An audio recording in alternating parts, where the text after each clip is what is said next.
ಎಲ್ಲ ಧರ್ಮಶಾಸ್ತ್ರಗಳು, ನೀತಿಶಾಸ್ತ್ರಗಳು, ರಾಜಧರ್ಮ ಇದನ್ನೆಲ್ಲ ಕ್ಷತ್ರಿಯರಿಗೆ 12 ವರ್ಷದ ಅಧ್ಯಯನದಲ್ಲಿ ಅವರು ಗುರುಗಳು ಹೇಳ್ತಾ ಇದ್ರು. ಅವ ಅಷ್ಟೊಂದೆಲ್ಲ ಕಲಿತ ಮೇಲೆ ರಾಜನಾಗುವಂಥದ್ದು ಅಷ್ಟೇ ಹೊರತು ಕಲಿಯದೇ ರಾಜನಾಗಲಿಕ್ಕಿಲ್ಲ ಇವತ್ತಿನ ಹಾಗೆ. ಹಾಗಾಗಿ ಕಲಿತು ರಾಜನಾಗಬೇಕಾದ್ರೂ ನೀನು ಕಲಿತಿದ್ದಿ, ನಿನಗೆ ಗೊತ್ತುಂಟು ಧರ್ಮಾಧರ್ಮ ಯಾವುದು ಅಂತ. ಅದಕ್ಕಿಂತಲೂ ಹೆಚ್ಚು ನೀನು ಭೂಪತಿ ಆದದ್ದು ಯಾಕೆ ಅಂತಂದರೆ ಲೋಕದಲ್ಲಿರುವ ಧರ್ಮವನ್ನು ರಕ್ಷಣೆ ಮಾಡಲಿಕ್ಕೆ ನೀನು ಭೂಪತಿ ಆದದ್ದು. ಹಾಗಾಗಿ ನೀನು ಮಾಡಿದ ತಪ್ಪು ಅಂತ ತರ್ಕ ಸಹಿತವಾಗಿ ಜಿಂಕೆ ಹೇಳ್ತಾ ಉಂಟು. ರಾಜನಿಗೆ ಮುಜುಗರ ಆಗ್ತದೆ, ಯಾಕೆ ಅಂತಂದರೆ ಅವನಿಗೆ ಮಾತಾಡಲಿಕ್ಕೆ ಆಗ್ತಾ ಇಲ್ಲ. ಜಿಂಕೆ ಹೇಳುವುದರಲ್ಲಿ ಯಾವುದೇ ತಪ್ಪಿಲ್ಲ. ನಮಗೆ ಯಾವಾಗ ಹೆದರಿಕೆ ಆಗ್ತದೆ ಅಂತಂದರೆ ನಮ್ಮ ಎದುರಾಳಿ ಸತ್ಯವನ್ನೇ ಹೇಳ್ತಾ ಅವ ಯಾವುದೇ ತಪ್ಪು ಮಾಡದೆ ನಾವು ಮಾಡಿದ ತಪ್ಪನ್ನು ತೋರಿಸ್ತಾ ಇದ್ರೆ ನಮಗೆ ಪ್ರತಿ ಮಾತಾಡಲಿಕ್ಕೆ ಆಗುತ್ತದೆ. ರಾಜನಿಗೆ ಈಗ ಹಾಗೆ ಆಗ್ತದೆ. ಮಾಂಸಲೋಭೇನ ವಿದ್ದಾಹಂ ತರಸ ಹಿ ಅಕುತೋಭಯ ಪಿಬಂತಂ ಗುಪ್ತವತ್ಸಂಚ ಗೂಢ ಮೈಥುನಮಾಗತಂ ಏವಂ ವಿಧಂ ಮೃಗಂ ರಾಜನ್ ನಹನ್ಯಾತ್ ಪ್ರಾಂಗ್ಮಯಾ ಶ್ರುತಂ. ನನಗೆ ಧರ್ಮಶಾಸ್ತ್ರ ಗೊತ್ತುಂಟು. ಹಾಲು ಕುಡಿತಾ ಇರುವಂತಹ ಕರುವನ್ನು ಅಥವಾ ಒಟ್ಟಿಗಿರುವಂತಹ ಜೋಡಿ ಪ್ರಾಣಿಗಳನ್ನು ಲೋಭದಿಂದ ಕೊಲ್ಲಬಾರದು ಅಂತ ನಿಯಮ ಉಂಟು. ನೀನು ಅದನ್ನು ಮಾಡಲಿಲ್ಲ. ಬಾಣೇನ ಅಶನಿಕಲ್ಪೇನ ನಿರ್ದೋಷ ವನಮಾಗತ ತಸ್ಮಾತ್ ತ್ವಮಪಿ ದುರ್ಬುದ್ಧೆ ಕ್ರವ್ಯಾದತ್ವಂ ಅವಾಪ್ಸ್ಯಸಿ. ನೀನು ಧರ್ಮವನ್ನು ಬಿಟ್ಟು ಪ್ರವೃತ್ತಿ ಮಾಡಿದ್ದಿ, ಹಾಗಾಗಿ ನಾನು ನಿನಗೆ ಶಾಪ ಕೊಡ್ತಾ ಇದ್ದೇನೆ. ನೀನು ದುರ್ಬುದ್ಧಿ ಆದದ್ರಿಂದ. ಮತ್ತು ನೀನು ನನ್ನನ್ನು ಕೊಂದದ್ದು ಯಾಕೆ ಅಂತಂದರೆ ಪ್ರಾಣಿಗಳನ್ನು ಕೊಲ್ಲುವ ಪ್ರಧಾನ ಉದ್ದೇಶ ಮಾಂಸದ ಲೋಭ. ಜಿಂಕೆ ಮಾಂಸ ತಿನ್ನಬೇಕು ಅಂತ ಮನಸ್ಸಾಗಿ ಕೊಲ್ಲುವುದು ಸಾಮಾನ್ಯವಾಗಿ. ಹಾಗಾಗಿ ಮಾಂಸಲೋಭದಿಂದ ನೀನು ನನ್ನನ್ನು ಕೊಂದದ್ದು ಹೌದಾದರೆ ನೀನು ಕ್ರವ್ಯಾದತ್ವಂ ಅವಾಪ್ಸ್ಯಸಿ, ಕ್ರೂರಿಯಾದ ಮಾಂಸ ತಿನ್ನುವ ಪ್ರಾಣಿಯಾಗಿ ಹುಟ್ಟು ಅಂತ. ಹೀಗೆ ಜಿಂಕೆ ಶಾಪ ಕೊಡ್ತದೆ. ವನೇ ಅಸ್ಮಿನ್ ಕಂಟಕಾಕೀರ್ಣೆ ವ್ಯಾಘ್ರರೂಪಂ ತುಮಾಪ್ನುಹಿ. ಹಾಗಾಗಿ ನನ್ನ ಶಾಪ ಸುಳ್ಳಾಗುವುದಿಲ್ಲ. ಇದೇ ಕಾಡಿನಲ್ಲಿ ಇದಕ್ಕೆ ನಾನು ಸಾಯುವಾಗ ಎಷ್ಟು ಕಷ್ಟವನ್ನು ಅನುಭವಿಸಿದ್ದೇನೋ ಅಷ್ಟೇ ಕಷ್ಟವನ್ನು ನೀನು ಅನುಭವಿಸಬೇಕು. ಅದಕ್ಕೋಸ್ಕರ ಇದೇ ಕಾಡಿನಲ್ಲಿ ನೀನು ಕ್ರೂರಿಯಾದ ಹುಲಿಯಾಗಿ ಹುಟ್ಟು ಅಂತ ಈ ಮೃಗ ಜಿಂಕೆ ಪ್ರಭಂಜನ ರಾಜನಿಗೆ ಶಾಪ ಕೊಡ್ತದೆ. ಏನು ಮಾಡಲಿಕ್ಕೆ ಆಗುವುದಿಲ್ಲ. ರಾಜ ತಪ್ಪು ಮಾಡಿದ್ದಾನೆ, ಅಧರ್ಮ ಮಾಡಿದ್ದಾನೆ ಅಂತ ಗೊತ್ತಾಯಿತು.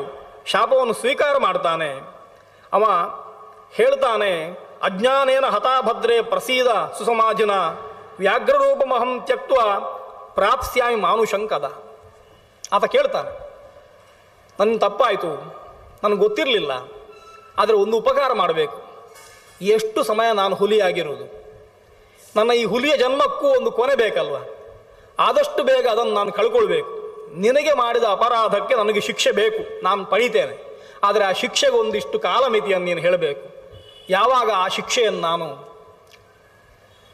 ಪೂರ್ಣವಾಗಿ ಅನುಭವಿಸಿ ನನ್ನ ಈ ರೂಪವನ್ನು ಕಳ್ಕೊಳ್ತೇನೆ, ಅದಕ್ಕೋಸ್ಕರ ಶಾಪಕ್ಕೂ ಒಂದು ಪರಿಹಾರವನ್ನು ಹೇಳು.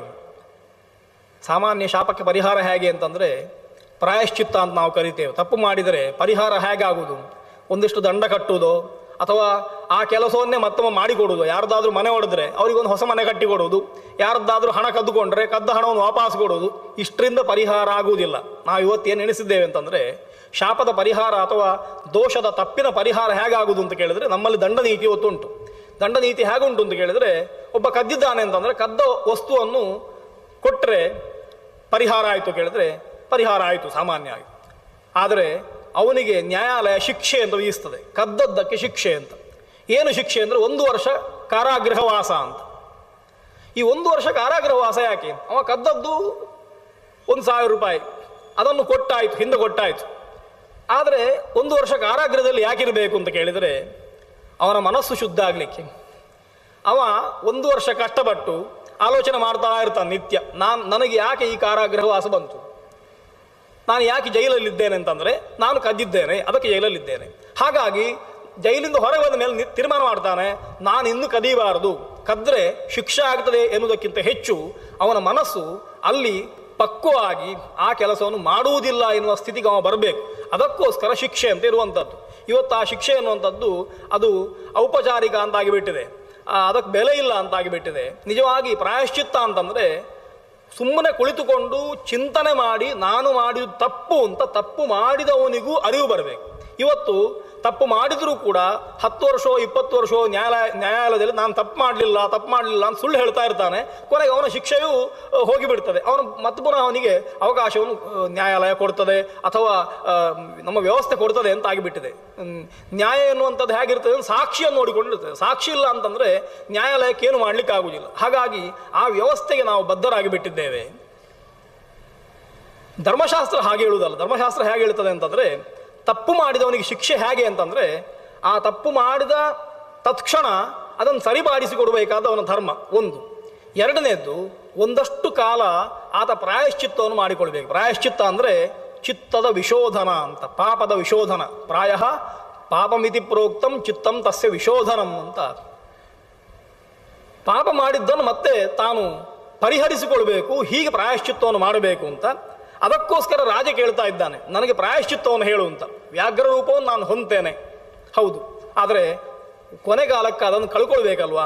ಹೇಗೆ ಪ್ರಾಯಶ್ಚಿತ್ತ ಅಂತ ಕೇಳಿದರೆ, ರಾಜನ್ ಅಬ್ಧಶತಾಂತೇತು ಶಾಪಸ್ಯ ಆಗತಯಾಗವ ನಂದಯಾ ಸಹ ಸಂವಾದಾತ್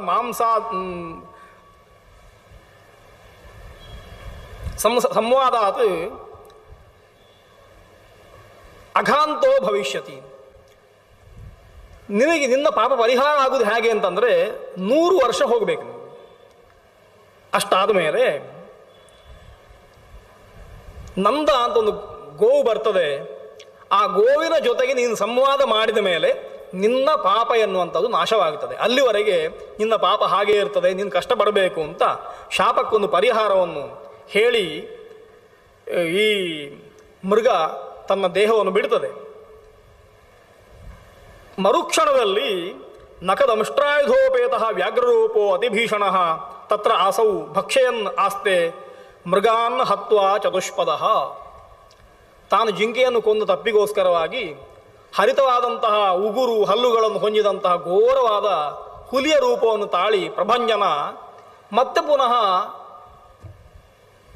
ಕಷ್ಟ ಅನುಭವಿಸಬೇಕಲ್ಲ 100 ವರ್ಷ. ಅದಕ್ಕೋಸ್ಕರ ಮತ್ತಷ್ಟು ಪಾಪ ಮಾಡ್ತಾನೆ. ಪುನಃ ಮುಗ್ಧ ಪ್ರಾಣಿಗಳನ್ನು ಕೊಂದು ಹೊಟ್ಟೆ ತುಂಬಿಸುವ ಕಾಯಕಕ್ಕೆ ಆತ ತೊಡಗುತ್ತಾನೆ. ಹೀಗಾಗಿ ದೊಡ್ಡ ವ್ಯಾಘ್ರವಾಗಿ ಆ ಅರಣ್ಯದಲ್ಲಿ ಆತ ಸಂಚಾರ ಮಾಡಲಿಕ್ಕೆ ಆರಂಭ ಮಾಡ್ತಾನೆ.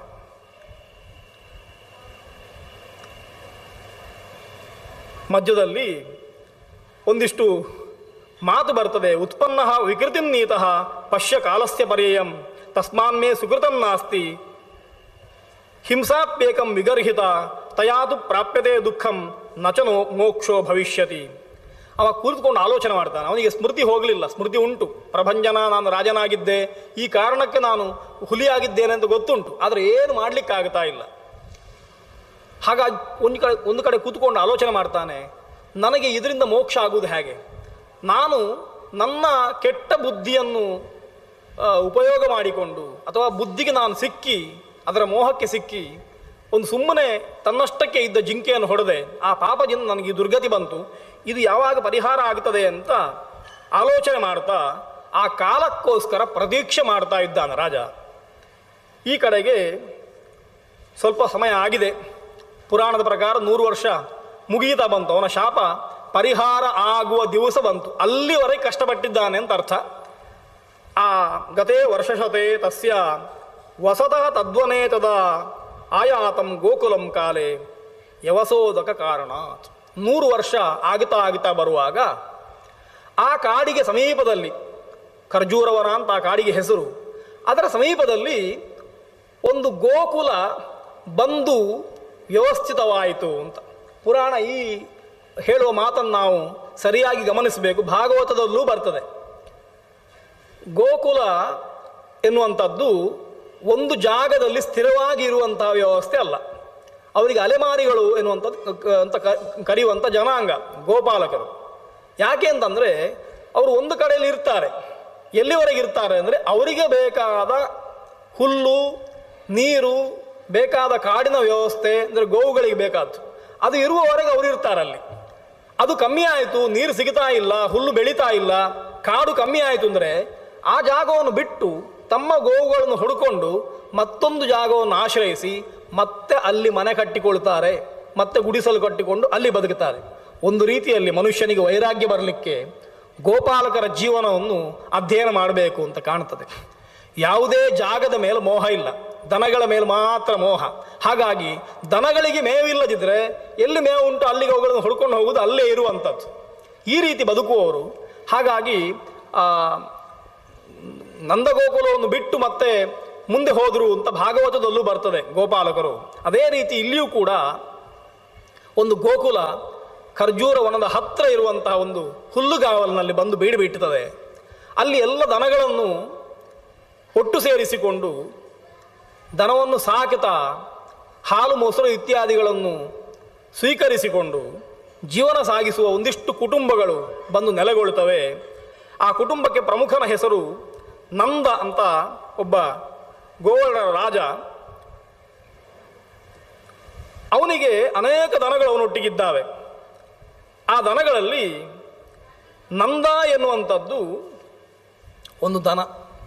ಆ ದನವನ್ನು ವರ್ಣಿಸ್ತಾ ಹೇಳ್ತಾರೆ, ಗೋಮಂಡಲಸ್ಯ ಸಾ ಪುಣ್ಯ ಹಂಸವರ್ಣ ಘಟಸ್ರವ ದೀರ್ಘ ಘೋಣ ವಿಭಕ್ತಾಂಗಿ ಬಂಧುರಾಂಗಿ ತನುತ್ವಶ ಹೃಷ್ಟ ತುಷ್ಟ ಚ ಪುಷ್ಟ ಚ ನಂದಾವೈ ನಾಮ ನಾಮತಃ.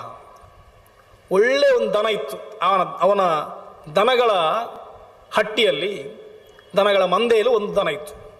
ಪ್ರಧಾನವಾಗಿದ್ದದ್ದು ಯಾರದನ್ನು ನೋಡಿದರೂ ಮೋಹಗೊಳ್ಬೇಕಂತ ದನ. ಹೇಗಿತ್ತು ಅಂತಂದರೆ ಹಂಸವರ್ಣ ಘಟಸ್ರವ, ಹಂಸಭಕ್ಷಿಯ ಹಾಗೆ ಅಚ್ಚ ಶ್ವೇತವರ್ಣ, ಶುಭ್ರವಾದ ವರ್ಣ, ಒಂದು ಕಪ್ಪು ಚುಕ್ಕೆಯೂ ಇಲ್ಲ ಅಂತಹ ದನ. ಘಟಸ್ರವ ಎಷ್ಟು ಹಾಲು ಕೊಡ್ತಾ ಇತ್ತು ಅಂತಂದರೆ ಬಿಂದಿಗೆ ತುಂಬ ಹಾಲು ಕೊಡ್ತಾ ಇತ್ತು. ಯಾವ ಪಾತ್ರೆ ಹಿಡ್ಕೊಂಡು ಹೋಗಿದ್ದೀರಿ ಹಾಲು ಕಲಿಯೋದಕ್ಕೆ ಆ ಪಾತ್ರೆ ತುಂಬುವಷ್ಟು ಹಾಲು ಕೊಡ್ತಾ ಇತ್ತು ಅಂತ.